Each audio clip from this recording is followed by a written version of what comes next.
legit snow. You can hear it crunching. Like, I think I got out of class at 9 and it was, I think sleeting, because you could hear it making that noise. But they were tiny, tiny little ice pellets. But this, and we went out a couple of times, then we both fell asleep. And then we got up this morning and it was snow, like legit snow. It's in the 20s out there. It feels like it's in the teens, but like 19. It's not. And so we went out, we took pictures, we came back in, dilly-dallied around, and I was like, I really want to go for a walk because I'm going to be in the house for the rest of the day. Obviously, I'm not going to work. My partner is going to work. I'm not happy about that, but, you know, he's an adult, and his company, they're letting him come in an hour later. So, whatever. Hopefully they'll send them home early, because you can see the slush in the street, and it's starting to freeze. And that's where the danger is going to be. So tomorrow morning might be, like today is winter wonderland. Tomorrow's going to be nasty. But we did get up and go. I was like, I really wanted to go for the walk. Just a little mile loop. And I know I walked too slow. And part of the reason why I walked too slow was because, one, I stopped and kept taking interesting pictures because snow. And two, I was being really careful. Because the last thing I need to do is fall and bust my anything, you know, in this weather. And then we came back and we got a ruler and we were trying to figure out if we could see how much snow was on the top of the cars. And then I made a snow person army. There's a snow person army on the back of my car. It's great. Because we just cleared off Tom's car. He has to go, not me. So nope. So it's on the back. So my car's still covered in snow. Like I'm not dealing with it. So there's I think I made like 6, maybe 7. I don't know. It's real powdery, so it's not good packing snow. Like I could make a lot of little ones, but there was no way I could make a big one. Maybe one of the kids in the neighborhood will figure it out, but nope. But yay! Okay, so now I'm gonna rip through the because what there were I'm on here to tell you about the snow because hey, I mean it brings out the kid in all of us because I don't deal with it all the time. Like this is the first time in a few years that I've seen real snow. I've seen wintry mix and sleet and hail but real snow. So, but I'm here to do the Science of Mind textbook. We are in part 6 doing the meditation, which is why I want to do the housekeeping first. All I'm going to do is remind you we are Creative Life Spiritual Center, Creative Life Spark. I am the Running Rev Ryan on the social medias that I am on. You can go and like and subscribe and follow and share and comment because it bumps us in the algorithms. As of right now, we don't monetize our social media. We may never monetize our social media, and that's okay. Especially if there's a mass exodus from social media. But I mean, there's a YouTube channel, which is Creative Life Spiritual Center or the Running Rev Ryan. The Running Rev Ryan. So, but the website is creativelife.org and the constant contact email, which you get 1 week unless something unusual happens, is info@creativelife.org. Now, I did say constant contact, so check your junk or spam folder, and nobody will see your email. So nobody's going to get your email. All right, so there's that. All right, I think that's it. Now let's talk about the meditations, because that's what we're doing. We're in part 6 doing the meditations for self-help and healing. He wrote them mostly in first person to facilitate you repeating them as many times as you need to get into the feeling. That is the point of these meditations. They're short. They're 5 to 7 lines, most of them. Today, real short. Like it's probably like 5 lines with the affirmation that he puts at the end. So very short. So the idea is to get into the feeling, which is why I want to remind you, book was written published in 1927. Okay. So the language has drifted a little bit. So if he uses a word that doesn't give you the feeling you're looking for, change it. The example I give you is control. He used control 3 times at least.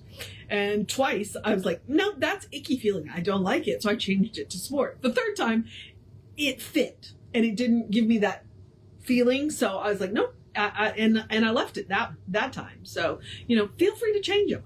There's a couple of them in there I'm convinced that he wrote specifically with the idea of you substituting in the whatever it is you're working on. He would be totally okay with you rewriting it in any way you needed to. Ernest says that Science of Mind is open at the top because he didn't have all the answers. He pulled answers from a whole bunch of different sources, but he doesn't have them all. And he said, there are going to be new answers. There's going to be new questions. We are open at the top. So feel free to rewrite the meditations to make it work for you. That's the goal. Use my words if they work for you, but feel free to substitute if some of them don't. Okay. Now, the other thing I want to talk about is the breathing. Because what we're going to do is we're going to take 2 deep breaths, do the meditation, take 2 deep breaths, do the meditation. Then I'm going to encourage you to have a great day. The breathing that I like to use for this is in through the nose, out. Well, my nose is still cold. I was out there for an hour playing. In through the nose, out through the mouth, because that is the most calming for the brain and the nervous system. And if you're doing meditations, makes sense, right? All right. So let's get into this, because I made oatmeal and then realized I needed to do this. I'm like, while I'm waiting for the oatmeal to cool down, I'm going to do this. All right. Our title today is The Divine Plan for Me. Yeah, legit. 5 lines. This one's 5 lines. The Divine Plan for Me. Okay. So in through the nose, out through the mouth.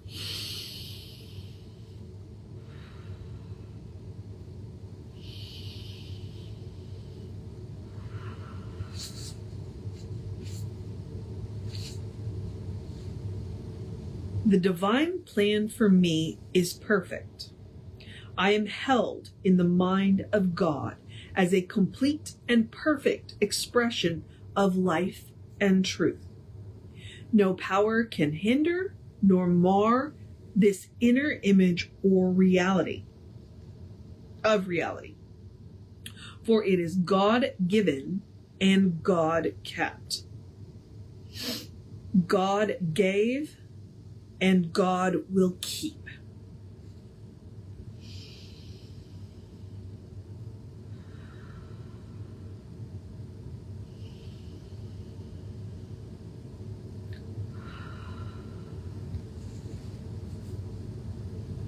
The divine plan for me is perfect.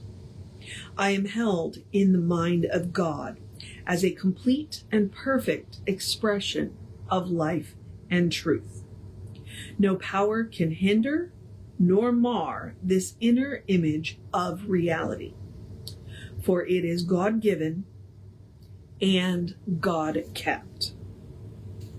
God gave and God will keep.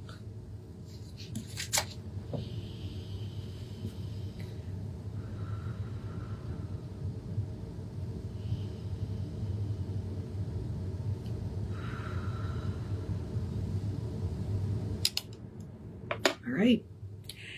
Anytime you see divine plans, that can be a little jarring. In Science of Mind, divine plan smacks of fate, of destiny. And Ernest was not a big believer in that, nor am I. But what Ernest is reminding us in that meditation is that there's an inner image of who and what we are.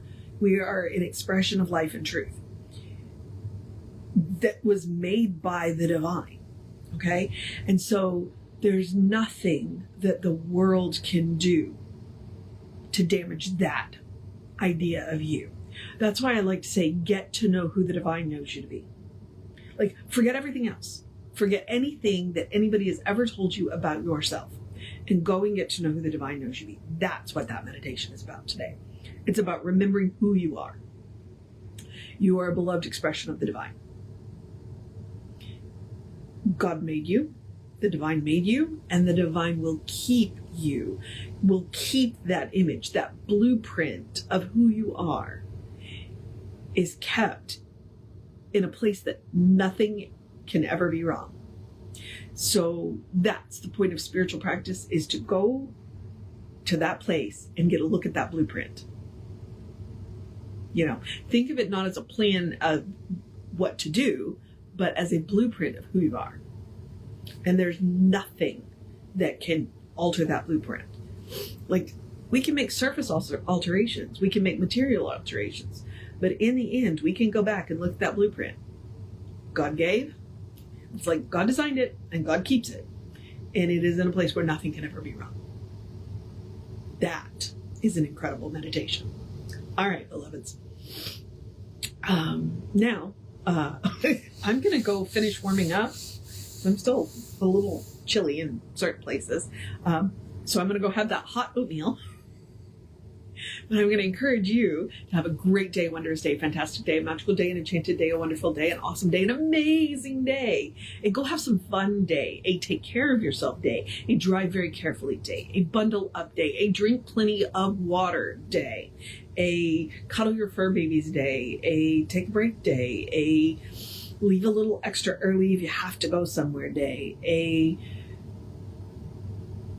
go play day, a good day, and if that is too much pressure, simply have a day. Simply have a day. You are enough, just as you are. You're a beloved expression of the divine. You are a brilliant light, a divine spark, a beautiful masterpiece, and a work in progress at the same time, at your own pace. You are spirit in motion, God in action, and as Reverend Jesse likes to call it, you are godly. All right? So explore the truth of your being. Do your regular spiritual practice. Go back, get a look at that blueprint, get to know who the divine knows you to be. Because the divine knows you to be good. And from there, anything is possible. All right, beloveds. Take care of yourself. Reverend David should be on around 5 p.m. with you.